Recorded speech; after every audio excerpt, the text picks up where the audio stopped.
But I'm going to do that next time I'm in a relationship. When I'm having sex with a dude and we're listening to Luther, I'm going to whisper in his ear, he was singing to a dude.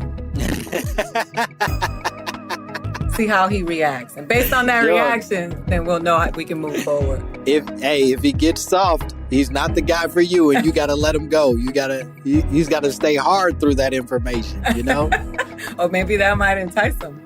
And then he gets harder. And then you're like, hell yeah, this dude's woke. Let's get going.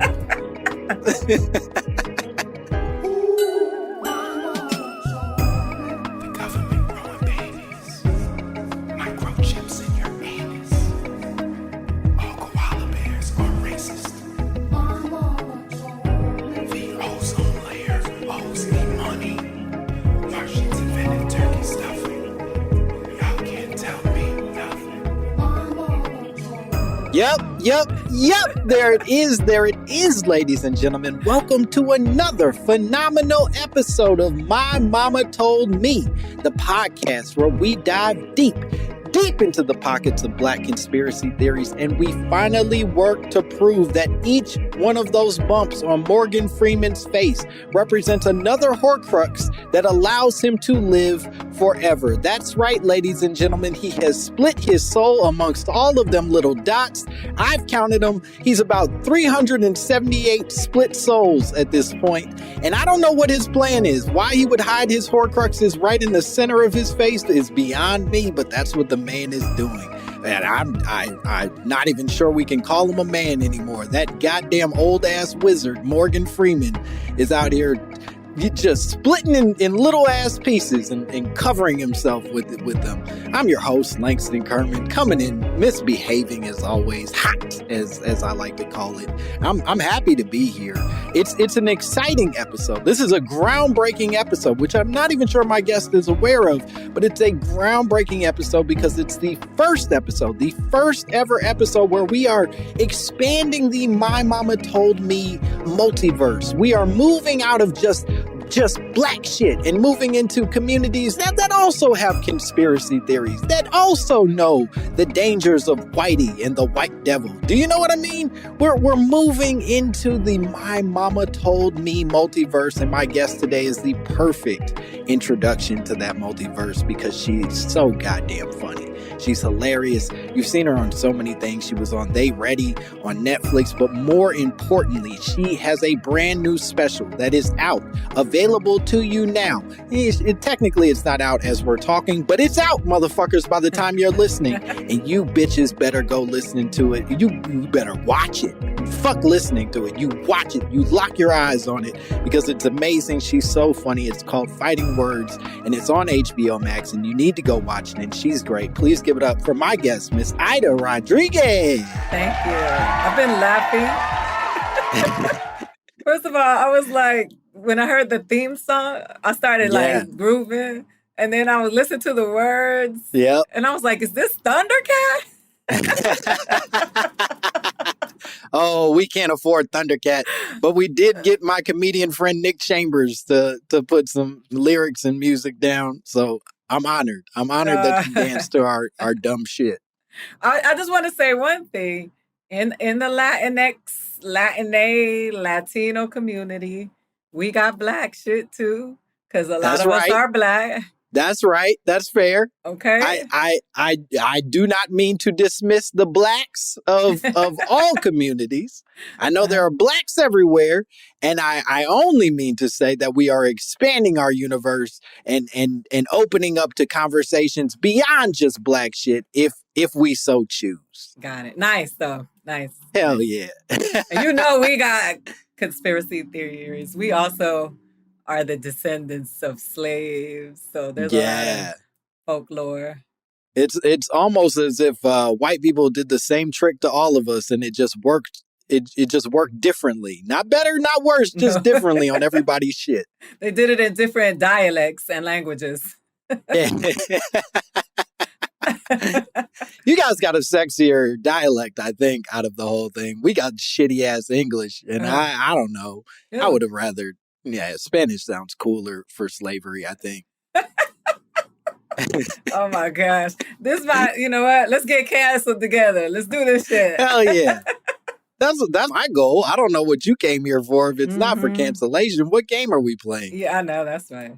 All right, let's dive in because you came with a conspiracy theory that I had heard for years growing up. I never knew enough to even verify or deny the validity of this conspiracy theory, but I feel like it's a classic, a very classic conspiracy theory in pop culture, in the Black community, and all sorts of communities, I imagine. But you said, my mama told me Luther Vandross was secretly gay. Man, I heard that so much. The I guess what makes it such a mystery is that you never saw Luther with a partner. Right. None. Yeah. And you know, I have a theory on a theory when it comes to this. Because if Luther was in fact gay and his music that was about love resonated with so many heterosexual people, Yep. then it would prove what we hear from the LGBTQ community all the time is that love is love. Yeah. Okay. I like this. Know what I'm Okay, saying? so what you're suggesting is that Luther, being a person living in the closet, for lack of a better term, is not at all a barrier from our ability to accept the love that he's offering to the world. That when he sings these songs, even though he may potentially be singing about a man, it still resonates so well with me or any other heterosexual person that maybe this gender fluidity isn't this foreign, dangerous theory, but really is just the way that we've always been. Yeah, I agree. I mean, that's exactly what I'm saying. I was like, my ex, he dedicated Superstar to me. Right? That was his song for me. But he was also a little bit homophobic. Yeah. And I would be like, yo, you feel about your boo the same way Luther feels about his boo. Yeah. Okay. So were you calling it out? Were you like, yo, hey, by the way, that song you dedicated to me, you know, that's a gay man that's singing about another man when he's singing it. Well, yeah, I was like, allegedly, right? So what does that mean? And was he like, nah, get the fuck out? What was his response to this then? He would say, Luther is not gay. He just keeps his business to himself. I was like, whoa. Yeah, okay. Okay, because that introduces, I think, a pretty complicated layer to all of this, right? That in a lot of ways, Luther's sexuality was a very open secret in popular culture, right? We is a royal we all sort of knew that Luther was gay, but nobody really wanted to talk about it. Do you think that's a reflection of homophobia, or is that merely wanting the story to still be able to exist for whoever we so choose to dedicate our music to? You know, he wants to be able to keep it so that when he dedicates this song to you, it's not quote unquote tainted by someone else's experience. Well, I mean, everybody's okay when the people are allegedly straight, right? Right. So why does it matter? Even if he was openly gay, why would it matter? Right. That in theory, Luther comes out, he says, this song is dedicated, this song I wrote is about a man. It shouldn't change the lyrics. It shouldn't change the feeling that comes from this thing. It should just be a different intent than we've placed on it. I just stopped listening to Frank Ocean. Yeah. I never stopped. Right. And you know, when he was singing, I've been thinking about you. Yeah. You know, he could have been thinking about some penis. Yeah. Just like me. And honestly, that probably makes the connect better for you. Absolutely. Like, y'all both sing about dick. Yeah. That's how. Yeah. Wow. Okay, so at what point, let's trace some of the history here for you. At what point do you think you became aware that Luther Vandross may have allegedly been singing about men rather than his predominantly female audience? I would think that it was when I got older Mm-hmm. because the elders in my family used to listen to Luther and I was a Yeah. kid, so I didn't know. I thought it was just a man singing. But when I got older and they started sending me the song saying, I'm dedicating this to you. Yeah. So I think that that's when I was like, hey man, I never seen this man with a woman or anybody. I'm always seeing him by himself. And I'm like, who is he singing to? And then when you watched him, Luther used to wear the best eyeliner because he used to wear it in the water line is what we call it. Yeah. And his eyeliner never ran. And I'm Right. always, as a Puerto Rican girl, we wear eyeliner, sixth grade. We start sneaking the eyeliner to go to middle school. and Sure. and I would always try to find the perfect eyeliner I could put on my water line that wouldn't smear. You wanted that Luther line. I wanted that Luther line. So I think it was a little bit older, like maybe when I became like a teenager, 17, 18. And to his credit, in terms of the makeup of it all, he was a very sweaty man. Like Yeah. objectively a very sweaty person. And for him not to have runny eyeliner or runny makeup that's impressive. Absolutely impressive. And, not only if you say he was sweaty, his costumes, remember the sequence tops, the shirts, and Yeah. that's really hot. It's super hot. So the lights, and Sure. and then Luther was actually a real singer. So there was no auto tune, no assistance. He wasn't singing the tracks. So that's a lot of cardio, like that's a lot of work. Verbal cardio. His diaphragm is being compressed quite a bit to get some of them notes that he's hitting out. Yeah, so I mean, he was putting in the work. He was sweating, and the eyeliner never ran. Never ran. Him and Prince, never. And so as you're growing up, because I do think that this is an important element to this whole like tracking of someone's sexuality in relation to popular music, popular culture. Are you looking at Luther and going, this is a person that I guess is a sexual being? Is Luther sexy to you as a kid? Or is he just Luther? Like, where does he live in that whole spectrum? Oh man, he was the captain of romantic, like the captain of love music. Like it was just, Yup. The quintessential love song. Like Superstar is probably one of the most beautiful songs I've ever heard in my life. Yeah. He was a song with Gregory Hines that was there's nothing better. I mean, some of the most amazing music that I would say just love music, but we did have sex to it. So it was it was sexy music. It was sexual music.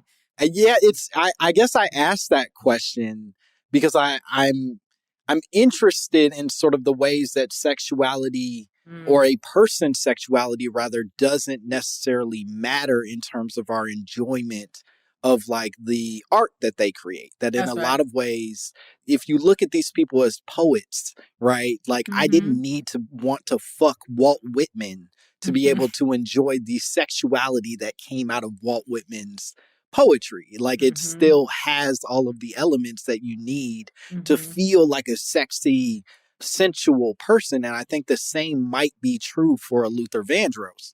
Whereas, there are artists who they exude a sexuality that you do want to press into. I think Luther is one of those that like, you don't want to fuck Luther, but you kind of enjoy the sex he's able to create with his music. Absolutely. It's a beautiful soundtrack. And that's the thing that people who belong to the LGBTQIA plus community. Hell yeah. Hit all them notes. Let's go. You know what I'm saying? The reason that they probably feel like we objectify them, we absorb whatever they can give us so long as they remain silent. about who they are in that aspect. And I think that's kind of shitty because Yeah. Kim Kardashian is always exuding her sexuality all over the place, and people enjoy that, and she's rich, rich, rich off of it. So why can't Luther talk about, that's why I respect Frank Ocean, because Frank Ocean flipped it. Frank Ocean was like, I'm gonna sing about what I want to sing. I'm about to tell y'all how much I like dick. Yeah. And you can rock with it or you can leave it alone. And I respect that. I'm like, why aren't you able? We've been hearing these other stories forever. Why not them? Yeah, and even more to that point, Frank did it at a time where it wasn't a convenient choice, right? That I think Frank probably came out, if I'm remembering correctly, 2015, 2014 even. It might have been that around that time with Channel Orange or at least preceding Channel Orange. And part of that, it's his first album.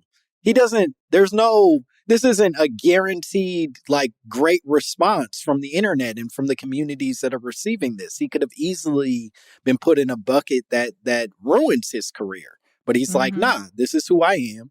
I want y'all to know who I'm singing about and what these words actually mean, or at least some of what it means. And I'm not going to hide behind the facade of sort of veiled general sexiness in order to get that across. I love Frank Ocean. That mixtape that he made before the album is probably one of the best pieces of musical art that I've heard. I mean, I love Frank Ocean. Everything that he does.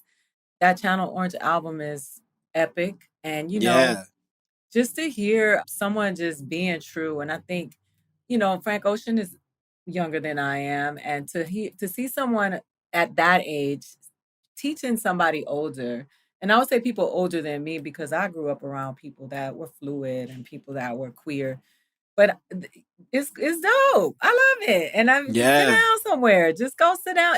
I don't get it. People who get so bothered by this stuff, go somewhere. This is not an invitation, bitch. Sit down. You know what I'm saying? Right. Yeah. Don't make it weird. Just enjoy the thing or move elsewhere. But you don't have to make this your shit either way. Listen, Luther sweated so that Frank Ocean could perspire. There it is. We got to put that on a t-shirt somewhere. Okay, let me ask you this, because I do think this is an interesting element to it, right? You're introducing this Frank Ocean conversation, which I think is really important, of him making the choice to come out, be public with his sexuality in a way that we haven't seen from a lot of artists, certainly not at that point in American history. What do you then think is the root cause of Luther not feeling that same safety to do what Frank did, or at least even remotely introduce the idea that he might be not a heteronormative man performing in front of women who are swooning for him? I think it's generational. I don't think Frank Ocean felt safe at all. I think Frank Ocean took a chance and knew, the toxic masculinity has been around forever. I mean, it's connected to everything that has been a problem for all people on the planet. But I think that Luther was probably more engulfed in a generation of people that were religious, because Luther did a lot of music that, he sang, could sing a gospel song just as much as a love song. And I think that it was generational. It was a lot of religious connection to a lot of singers from that era who initially started in the church. Right. So I think there was a lot of that. And I do think that the social consequences for being gay during a time when AIDS became popular and people were hearing a lot about AIDS was probably something that would deter somebody from saying they were gay, because the people would associate being queer with AIDS at that time. Sure. This is such a gay disease is what they used to call it. And I think people would be like, nah, I'm gonna just roll with this. I'm gonna just not say anything. I can't imagine how hard it must have been at that time. Yeah, I think that's a super fair point, and it makes me think about we've done episodes on like Easy E and even Mm, we've talked a bunch on this show about Magic Johnson and mm, just how quickly during the periods that they were sort of their HIV positive, they get AIDS, whatever it is for mm-hmm. them, and how quickly it turns into a conversation accusing them Yep. of being homosexual, Yes. accusing them of sort of having like these sordid affairs with men simply because it is a quote unquote gay disease at that period. At that point in time, we're calling it something that it isn't, it doesn't need to be. And it No. isn't, but that's what the world is. And so to your point, Luther may be making a choice to sort of like push against that connection by simply keeping his business to himself. Mm-hmm. Especially in that hip hop community, I can't even imagine, like look at the stuff that Lil Nas X goes through in 2021. And Yeah. though Lil Nas X pushes back and leans into it, but I mean, people are really bothered by. I don't like I said, I don't know for the life of me why people care so much about other people's sexuality, sexual Yeah. preferences, and identities.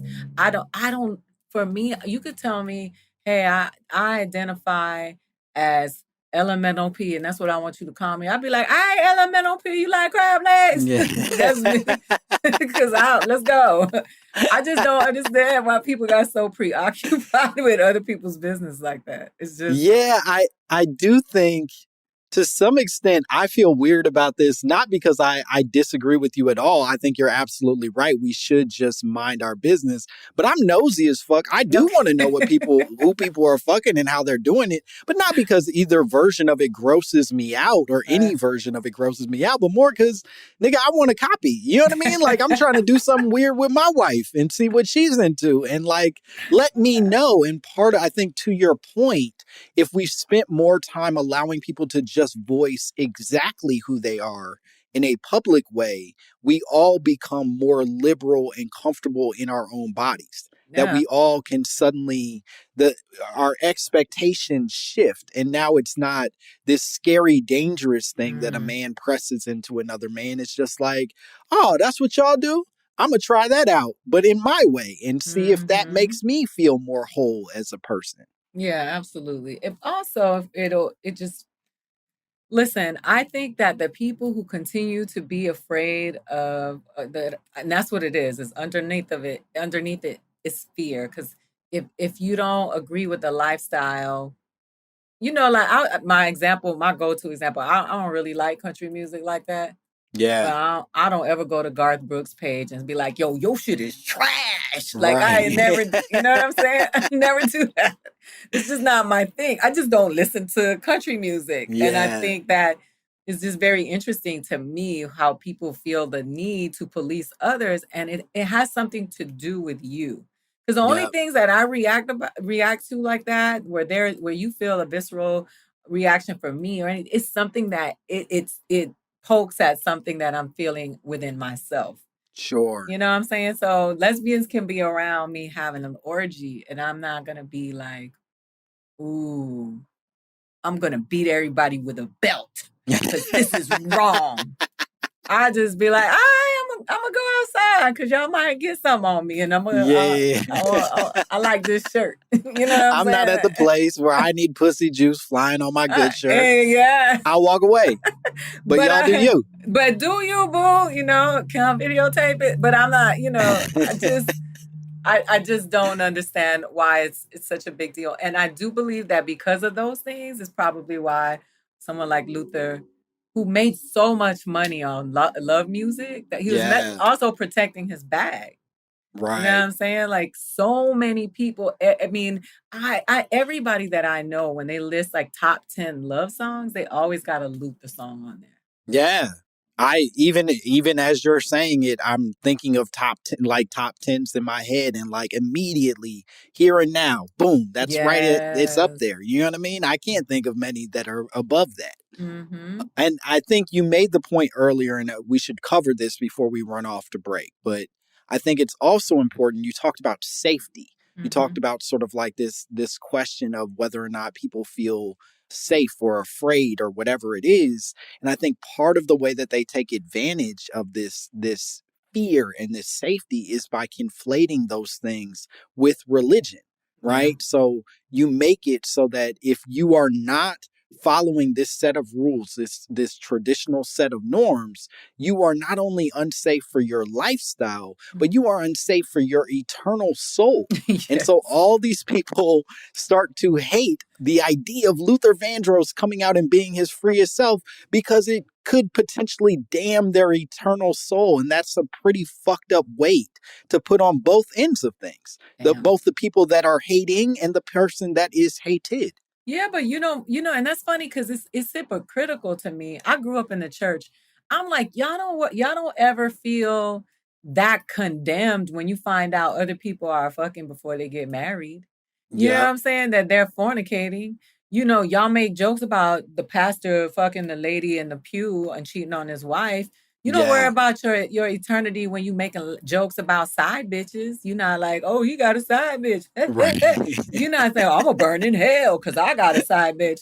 Why? It's a fascination with this stuff that is really intriguing to me. That is like, why are you worried about it so much? If God is who you say God is, then God gonna take care of it. Why are you trying to do Right. God's business?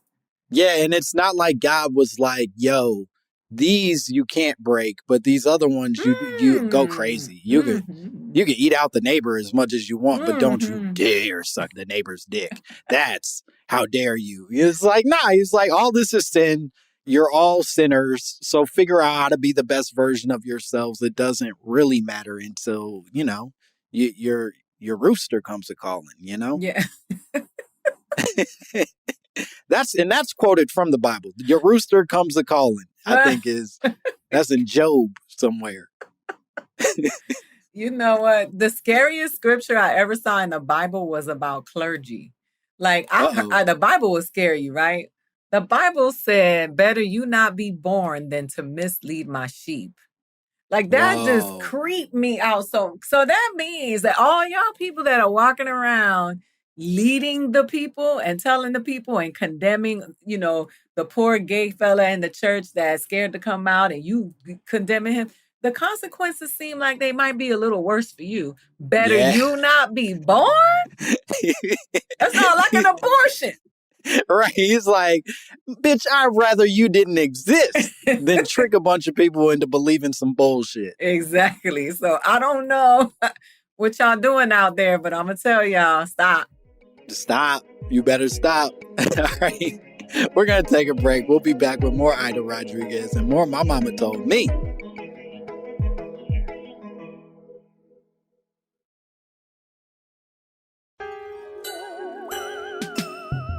And we are back.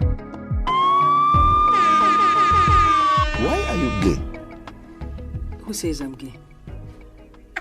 You are gay. Yeah, we're back here with more Aida Rodriguez, more My Mama Told Me.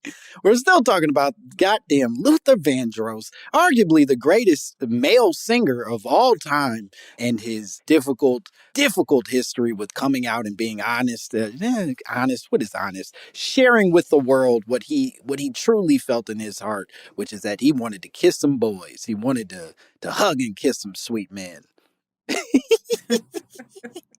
I didn't have to make that sound silly. I could have respected it and been more decent to it. But, this is where I'm at, Aida. This is how I behave at all times. I love it.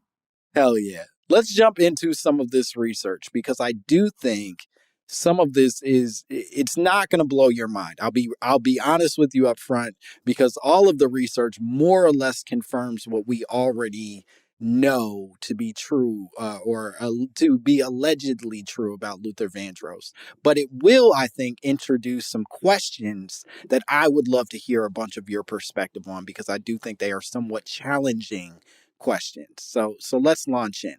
It seems to me that a fair amount of everything I found sort of confirms what we already know to be true, is that Luther Vandross spent the whole of his 54 years on this planet before he died in 2005 having to keep a secret about what he actually felt, which is that he was a homosexual man singing about men. That seems to be confirmed, and it's largely confirmed by a bunch of other celebrities and peers in the industry, that like a lot of his friends came forward in the wake of his death to share the information that Luther was secretly gay. Those snitch ass bitches. No, you can't even trust somebody when you die. So that, to me, is the core of the question that this introduces, that I really would love to hear your thoughts on, because there is a laundry list, a literal laundry list of celebrities who have come forward talking about their relationships, not sexual relationships, but just closeness to Luther and the secrets that they shared between the two of them. And I'm wondering, what is the responsibility in all of this? Do they owe it to him to keep his secret and keep it going? Should they feel okay sharing his secret? I want to know what you think. You know what? I think that if it was a secret, you should have kept it. And I'm almost curious to think how relevant these people are who would tell the secret, and see if that would get them some hits. Because Whoa. you know what I'm saying? Like, let's say you had a sitcom in the 80s and nobody checking for you no more. They put a microphone in your face. Well, they skip past you to somebody who's relevant on the red carpet, and you like, you know what? Luther was gay. And then they get the camera into them, and then you're like, oh, okay. What's your name again? All right, yeah. Go. Wait a minute. You ain't got to keep walking. Come back. Don't step and repeat. Just step this way. So I think that that's interesting. And if he didn't want you to know when he was alive, what would be the benefit of telling somebody after his passing? Yeah, that was one of the things that I sort of struggled with, even as I was reading some of the sort of like breakdowns, the pieces of information I found. One of the first people that I bumped into who sort of talked about Luther's sexuality, and he does remain a pretty relevant person, at least in pop culture, is Lenny Kravitz. Lenny Kravitz wrote in his book, and this is where I think it starts to connect to some of what you're saying, is that he waited until he had an autobiography he's putting together, a memoir that he's putting together. And then he talks about a relationship that Lenny Kravitz, he was a roommate in the early parts of his career with this dude, David Lastly, who was a writer, producer, and worked closely with Luther. And Lenny says that in the conversations he heard Luther have with David Lastly, he understood Luther to be a very deeply sad and lonely person who was not able to ever come out and, express his sexuality in the way that he wanted to. That's what happens when your ex-wife marries Khal Drogo. You're like, you know what? I'm about to tell it all. Yeah. I just think that I like Lenny Kravitz. I'm a Lenny Kravitz fan, but I just think that lacks integrity. Like if you knew, I mean, if this is based on your suspicions and you want to tell somebody about it, and this is what your speculation is, I guess it's one thing. But if it was a secret and you knew it was a secret, what's the point in telling anybody now? Like, what, you're gonna out the people he was with? Like, it just brings pain to the people who love him. And I think even more confusing, challenging, the harder part of this decision is that this wasn't even firsthand information from Luther, right? You are overhearing a private conversation in phone calls and then sharing that information in a public way. And it's like, all right, if Luther told you personally, maybe there's more of a gray area in you sharing this as a part of your personal journey. But for you to just be like, hey, you know what I heard on the phone one time when I was chilling at the crib is that's dangerous. You know what I mean? Yeah, it's not cool. I don't think that's cool. Yeah. Okay, here's another example. Bruce Vilanch. You know Bruce Vilanch? You familiar with Bruce Valanche? Mm-mm. He's a dude who's, I guess, a comedic writer. He's always in a scooter. He looks real crazy. You'll recognize him as soon as you see him. But Okay. Bruce Valanche, for some reason, was very close friends with Luther Vandross. I had no idea. Oh, I see. I don't know why these two people would have ever looked at each other and wanted to hang out, other than the fact that they were both, I guess Bruce is gay and Luther was allegedly gay. So maybe it was some, cool gay shit that they were hanging out on. Either way, Bruce Valanche says that Luther spent the entirety of his life and career deeply in the closet. Those are the words that he used, and sort of says that his friend constantly wished that he could have had a boyfriend. That's what he talks about, is that by the end of his career and life, he just really wanted a boyfriend. Shit, get in line, Bruce. Luther, we all just want a boyfriend. Sure. Like I said, I think it's kind of corny to tell on somebody after they, that, because there are no consequences for that, like from the person. I feel like Luther's cousins, they need to go get all these people talking shit about Luther. They need to go put hands on all these people. Yeah, just beat the shit out of Bruce Valanche, break his big ass red glasses. You know what I mean? Why y'all, you know what I'm saying? Like, why y'all snitching on the homie? Like, I don't know. I just think I wouldn't do that to, any of my friends if they passed away. I wouldn't tell none of the secrets. I would keep the secrets. I do think, and you made this point earlier, and I think it's one worth repeating, is that the other sort of like frustrating part of this is if Luther were allowed to be his freest self, him wanting a boyfriend wouldn't even be newsworthy, right? Like, that's not an interesting tidbit about a legendary performer and singer. That's just some shit we all go through. But because he wasn't allowed to be himself, this very small, almost meaningless piece of information now becomes coveted and treated as like gossip. And that's crazy. Yeah, no, you're right. It's true. And all these women who they got whole reality shows trying to find a man. You got men on reality shows trying to find a woman. They've got all kinds of different versions of this show, naked and people running through the jungle trying to find a mate, people going to an island, people tempting each other with sex. 19 bitches in the house trying to get a rose from a corny dude every week on a Monday. They got all kinds of versions and people find it as entertainment. They're not writing think pieces about it or anything. But poor Luther, who just wanted to be with somebody that loved him and that he loved, couldn't even live out loud because it could affect his career. Yeah. Get kicked out of the church or whatever it was. Had to live. That's just foolishness. We got too much time on our hands to be worried about other people's business. Truly. And can I just say that if they change the name of The Bachelor to 19 Bitches in a House, I would watch. I know they'd lose a lot of viewers who are sensitive about language and the weird misogyny cooked into calling people bitches, but no, I would watch. 19 Bitches in a House, that sounds like a great show to me, and I'm subscribing immediately. And listen, in the true fashion of pause, I am a woman, therefore I am owning the word bitch, and I can call myself a bitch, and I can use the word bitch, and I own it.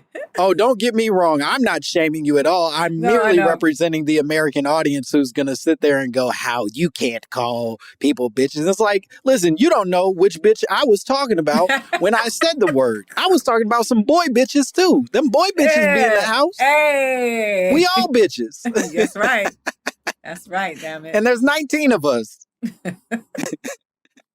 So the other person, and I think this gets into a slightly more complicated, and maybe complicated isn't even the right way of approaching this, but it is a slightly more complicated conversation, is that the other person who has been very public about quote unquote outing Luther was Patti LaBelle. Patti LaBelle, who was dear friends Aw. with Luther. Luther actually at one point was the president of her fan club, which I didn't know that. That like he was the official president of the Patti LaBelle fan club. But she went on Watch What Happens Live, the Andy Cohen show, and Andy Cohen asked about Luther's sexuality, at which point Patti LaBelle talked about it. She said, I think that she said basically he did not want his mother to be, although she might have known, but he wasn't going to come out and say it to the world. And he had a lot of lady fans. And he told me he just didn't want to upset the world.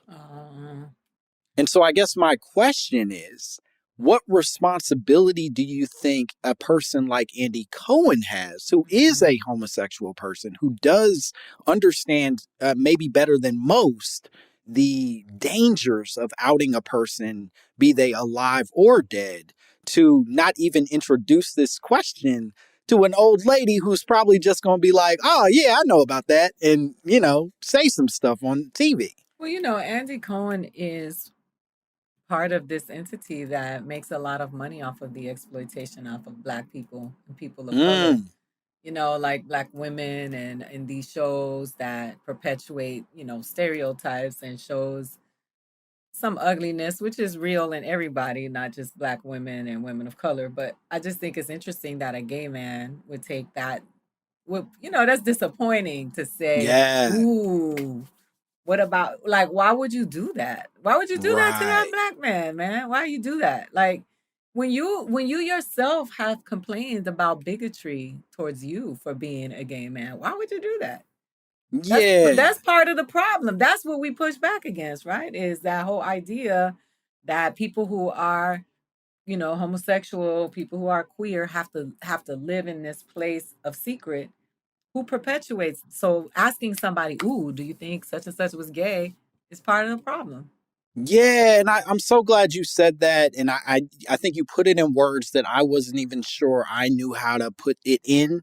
But I do think that this sort of leads us into a great example of where intersectionality ain't intersecting, right? That's That it. like you're talking all this shit about like wanting to be progressive for your community, wanting to protect the people that live the life that you live. But when it comes to another person's experience who doesn't look like you, but does Venn diagram with you slightly, you're unable to see them with the same sensitivity and care that you probably would have seen a white counterpart.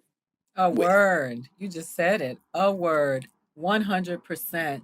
And that is why, even when it comes to the argument of women, you talk about Black women and brown women and white women who teeter, they jump back and forth between being victims and the oppressor. Like when you see it in the dynamic of the LGBTQIA plus community, it's the same thing. It's like, the someone said to me, it was my son, because we were talking about the LGBTQ community and this complexity that we talk about. And he's like, yeah, because white men can belong to that oppressed group. So in that group, there is a hierarchy where they sit at the top. So that's why, we have to talk about intersectionality and we have to honor it, because the truth of it is that you get to son Luther Vandross when you a gay white man. Yeah. Know what I'm saying? And can you imagine if somebody would, I mean, you just think about like if it would have been the other way and they did it to him. Right. You'd have been appalled. Nobody would have let that stand even for a second. And furthermore, there was some pushback in Patti saying what Patti said. But to your point, I think the larger, and it's unfair, I don't know that we have the right to decide whose fault is what in all of this. Who brought it up? Right. I don't know that Patti went on there being like, what I'm about to do is out my boy. Exactly. I think Patti was just like, oh, we drunk, we talking shit. Yeah, I'll talk shit with you. And the reality is it was somebody choosing to be messy and a lady went in the dirt with him. But in doing that, she becomes the target rather than he. And I think Andy knows that before he even asks the question. Yeah, it's easy to come for her because there are no consequences for attacking an older Black woman. But if you don't come for this white Jewish man, there will be some consequences. Yes. I think that's fair to say. So the other thing that this got me sort of cooking on as we're asking this question of whether or not it's okay to out a person in their death, I ended up stumbling on this article about Whitney. It was an Mm, article called Whitney Houston and the Ethics of Posthumous Outing. And mhm, one of the things that it talks about is the fact that Whitney, who was allegedly a bisexual woman, was mhm. outed by her ex-husband, right? That like Bobby Brown does an interview with Us Weekly when he is then working on his memoir called Every Little Step, which I know you all have in your homes. I know every single one of you listening has already read Every Little Step, so there's no reason for us to plug it. But Every Little Step, the Bobby Brown story, is available for your reading if you so choose. But Bobby is working on his memoir, and he then explains that Whitney was bisexual and had a relationship with her Robin. former assistant, Robin. Robin. Mhm. And I'm wondering if that falls in the same category for you of somebody just trying to take advantage of their sort of waning celebrity, or if this is something more complicated because they are in a relationship or had been in a relationship and were married, have children together, all of that. Well, this is a really this is a touchy space because I know Bobby and I know his wife Alicia. Mm-hmm. And I don't think that he first of all, I don't think Bobby Brown is the king of New Edition, whether you want to admit it or not. And I know I'll Sure. probably get pushback from that, but he's probably is the most dynamic one that come out. For all the reasons that Yeah. he was a bad boy of R&B. He had the issues. He married the superstar singer. You gotta lay low. They got all the, they got the Diane Sawyer interview. Like he's the most dynamic thing to come out of there. I've been in the presence of Bobby Brown for a birthday party, and he was not with Whitney anymore. And I remember him singing on stage and he started crying, and he said he missed her. And from what I know, and I don't know firsthand because we don't talk about it, we're not that close. We see each other in passing. We've known each other for years, but we're not like close. We're not like homies. I believe Bobby Brown adored the shit out of Whitney Houston. He Mm-hmm. loved her in a way that was, toxic, painful, deep, deep though. And Yeah. I do think that him sharing that, and I didn't even know he had a book. I didn't know about Every Little Step, but the the fact that he probably is talking about it is because he's still processing that.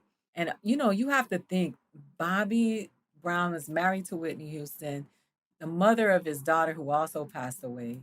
You know Mm-hmm. what I'm saying? So there's a lot of pain in all of that whole thing. And I did hear a lot about Whitney Houston being bisexual. I heard it when I first moved to LA from one of these dancers that danced in the videos and was like, "Yeah, she's." He called out a bunch of names of women. He was like, "They always talking about the men," but he was like, this woman, and this woman." They turn out all the girls, and it Yeah. was very interesting to hear his list. But I went and found him. He was in all their videos, and I was like, he might be making it up, but he's definitely been around these people. So I don't think that he would do that to maliciously or to try to bring attention to himself. Because I mean, Bobby, you give him the mic and a drink, and he He can don't find a way. he don't have to even talk about Whitney. But Like they say in Jurassic Park, Bobby finds a way, you know? yes, I think that was just rooted in his pain. I do think that he adored that woman, and I don't think that he would do that to try to get attention off of her. Not the Bobby Brown that I've met. You know. I got you. It introduced a even more complicated question in my head, not just of whether or not his intentions, and this isn't even about Bobby at this point, but more Mm-hmm. just generally about this entire idea is more about the question, at least that sort of like came to life, is the question of public responsibility, or rather how much these celebrities even owe to the public in relation to their sexuality and sexual identity, right? So, for Mm-hmm. example, in the article, some people are arguing that it's obviously awful to out somebody posthumously, that like if they weren't ready to tell the world when they were alive, they're not suddenly ready to tell the world just because they passed away, and we should respect that. But then there are other people who argue that by sharing these people's stories, you are bringing more light to the Mm. communities that they potentially could represent, right? And specifically, they talk about Ed Koch of New York, former mayor of New York Mm-hmm. City. He dies in 2013, and then it becomes exposed, and maybe it was exposed the entire time. Maybe that everybody knew, similar to, you know, a Luther Vandross kind of situation, that he was homosexual, that he had homosexual relationships. But one of the things that happened is that during his time in as mayor, he's constantly getting all this pushback from AIDS activists, basically saying, why won't you speak up for the community that you Mm-hmm. could represent here? They're calling this a gay disease, and you, a gay man, should be out and open about how this isn't a gay disease. And if you support me, you support the communities that you're hurting with by saying all of these things. And Ed never said anything, and he never stepped out of his way to protect these communities. And so I guess my final question to you before we run off to another break is, what do you think about that in public responsibility? Does Ed owe the gay community anything? Or is he just meant to like keep rocking the way he wants to rock, and it doesn't matter one way or the other? No, he doesn't owe anybody anything. And I know people are going to probably push back on this, but nobody knows what Ed's emotional or psychological state was and where he had processed where he was in terms of his own sexuality. And what if that man wasn't ready to deal with that and came out and got dealt with some crazy stuff and ended up killing himself because Mm-hmm. of it? You know, like it's just the fact that the public feels entitled to people's business because people have some sort of, even as a public figure, his responsibility to his community is to do the work that is described in that job description.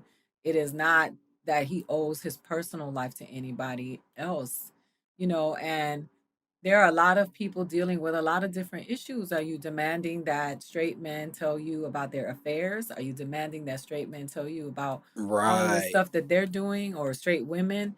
It's just, it's only when it comes to that community that people feel entitled to know. Like the even the terminology, we're gonna out you. You know what I mean? And like if like there are consequences for people finding out about it. And that, why wouldn't you be petrified? Like you don't know what it's gonna be, you know? And his responsibility with what was going on with AIDS was to make sure that policy was in place and that it was enforced, and that, you know, whatever those responsibilities connected to office, anything that he does is above and beyond. So if he Right. decided to say, I am, and I'm going to speak up for this community because, you know, because of this, then that's, that should be admirable. But that's not some, it's not required. Right.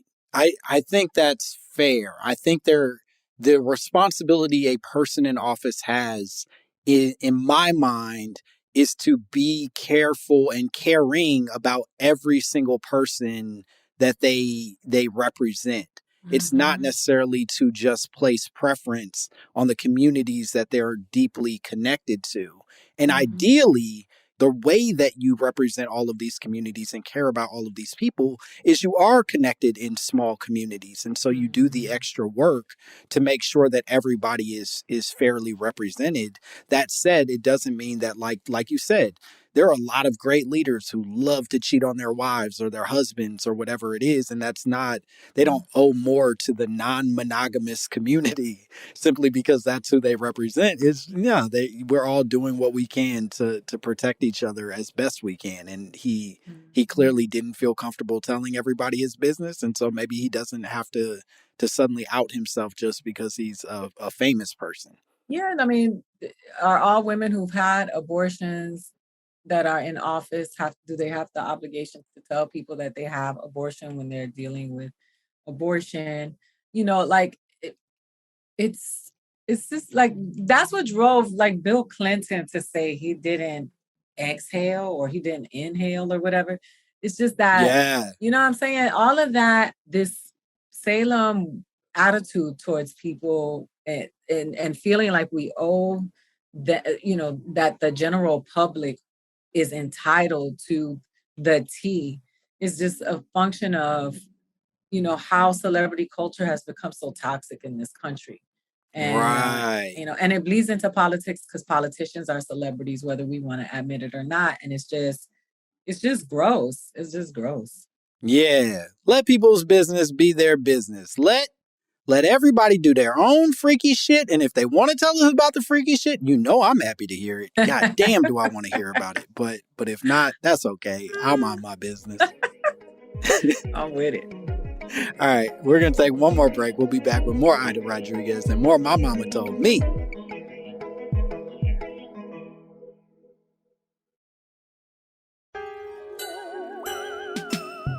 And we are back. Hey. We're not going to let Joe Biden and Kamala Harris cut America's meat. That's that on that. That's that on that. Yeah, we're back here with more Aida Rodriguez, more My Mama Told Me.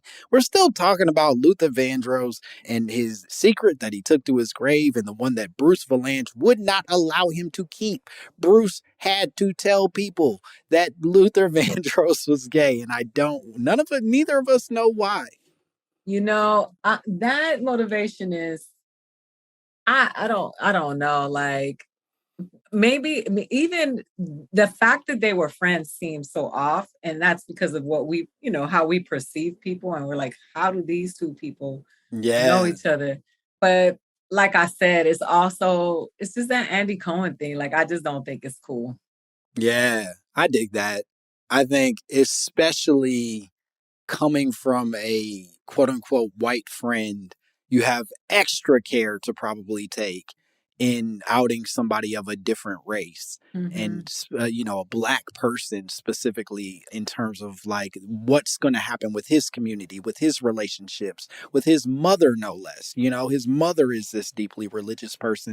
And that was part of what Patti LaBelle said, was that like it was his mother's religious perspective that kept Luther in the closet in the first place. And the last thing she needs to learn it from, or the last person she needs to learn it from, is a goofy looking motherfucker like Bruce Valanche, you know?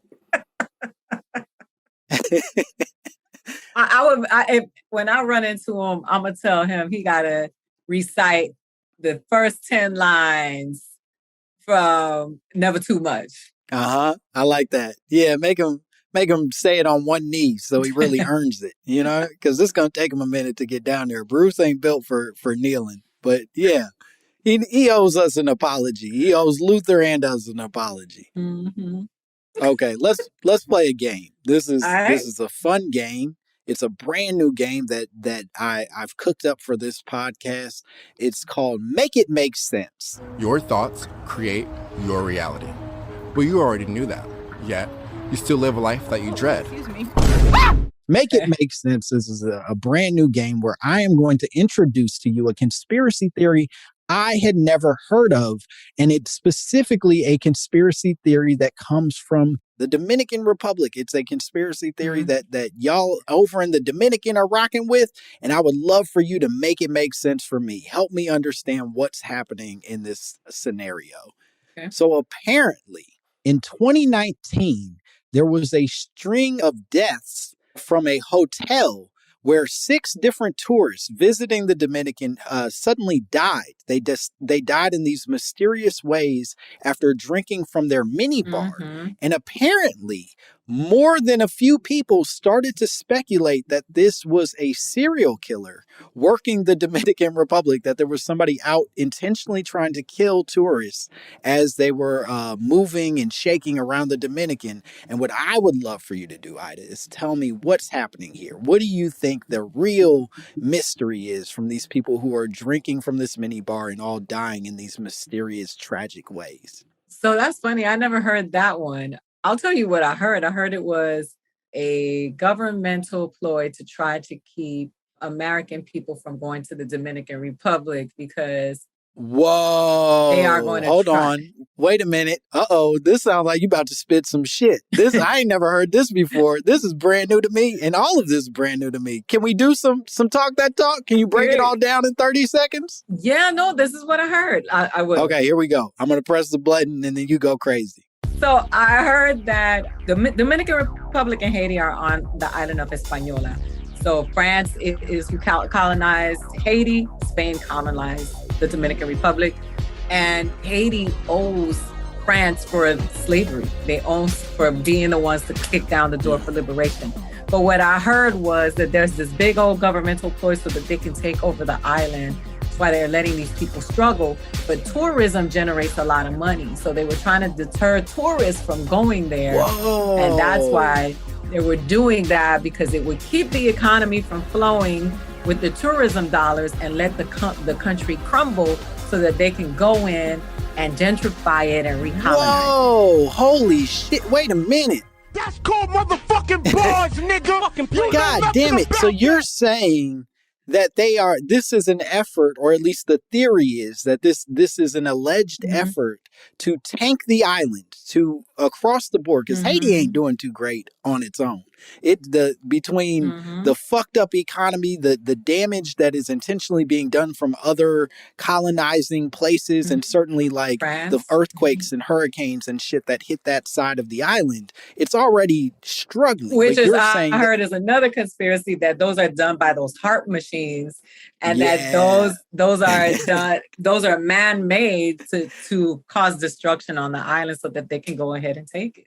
Yeah, we've talked about that a little on the podcast before, that Haiti's fucked up weather and earthquakes and all that shit is a result of weather control machines that the governments are intentionally creating. But to your larger point, that there might be a real effort, a conspiratorial level effort by all of these countries, or by a powerhouse country, to make these islands tank so that they can rebuild them as basically big ass Six Flags for people to go and visit. Yep, that's exactly what it is. Fuck. Big Six Flags. That's funny. What do we do? Is there anything that can be done about stuff like this? Is this just what it is, and we gotta eat a dick after all of this? You know, I think about that every day of my life. What do we do? Like, is there something we can really do? We just not. I don't think we'll do it. I think that we're not revolutionaries. We some punk ass bitches. Like our revolutions are on Twitter. Like, ain't nobody, like, when I saw that, what do they call themselves? The No Fucking Around Coalition. I was like, whoa, shit. They rolled up in Stone Mountain with guns and fatigues. But it was like, what, 300 of them? I was like, you got to take a whole, like, you know what I'm saying? We need more people like that. And that's why I'm like, probably nothing, because we're also not, people are like, I ain't watching the NFL. And then I walk down the street and all I hear is people screaming, watching NFL games. Right. People that I know that said they were not going to watch the NFL. So I think, I don't know. I don't know if we're not going to stop going to Target. We're not going to stop Starbucks. So I think we're going to eat that dick. I think we're going to eat that dick. God damn it, man. And that's it. I think you're right, because at the end of the day, even the that fucking, the Minutemen that you're referring to, who like are willing to take up arms and take on a government, they could only find 300 because there's only 300 people in that place that are that principled and believe in that shit that much. The rest of us are living pretty passive lives where we're like, yeah, I don't like what the government's doing, but like, I don't know, bro. I'm not about to starve for this shit. So I'm good. I don't want to get shot. I don't want to put myself in any line of fire. So go crazy, government. You know what I mean? It's like you just like, you know what? I'm going to Disneyland this weekend. Like, you just don't. And it's not that you don't care. It's that it's so overwhelming. It feels hopeless. Sure. Yeah, I think if you are a passionate person, there are so many problems in the world that it's too challenging to pick a thing and just focus on that, because then you're like ignoring a ton of other responsibilities you probably also have in terms of protecting people or taking down the evils of the world around us. God damn It it. feels just so overwhelming. So you're like, I'm gonna go get that sweetie meal at McDonald's. And that's the biggest lesson we can walk away with. I think if we got to send people away with anything, if you feel sad, if you feel overwhelmed by everything that's happening in the world, get that sweetie meal at McDonald's. You get the nuggets and the Big Mac. You dip that in some chocolate like that nasty bitch does. You got to go crazy with the sweetie meal at McDonald's. Well, Ida, I think we did it. I think we did what we could today. Could you tell the people at home where they can find you and what cool shit you have going on? Sure. They can find me on HBO Max. The name of the special is Fighting Words. Don't tweet me, don't at me, because I don't read none of it. So don't waste your time. And you can find me on Instagram and Twitter at Funny AIDA, Funny Aida. And that's it. All of the stuff is not real until it happens. Hell yeah. Well, follow her, watch the special November 4th, Fighting Words. And as always, you can follow me at Langston Kerman. And if you so choose, please send us your drops, send us your messages, review, subscribe, do whatever the fuck you're supposed to do to the podcast. And you can send us everything at mymommapod@gmail.com. And that's everything. That's all I know. Okay, bye, bitch.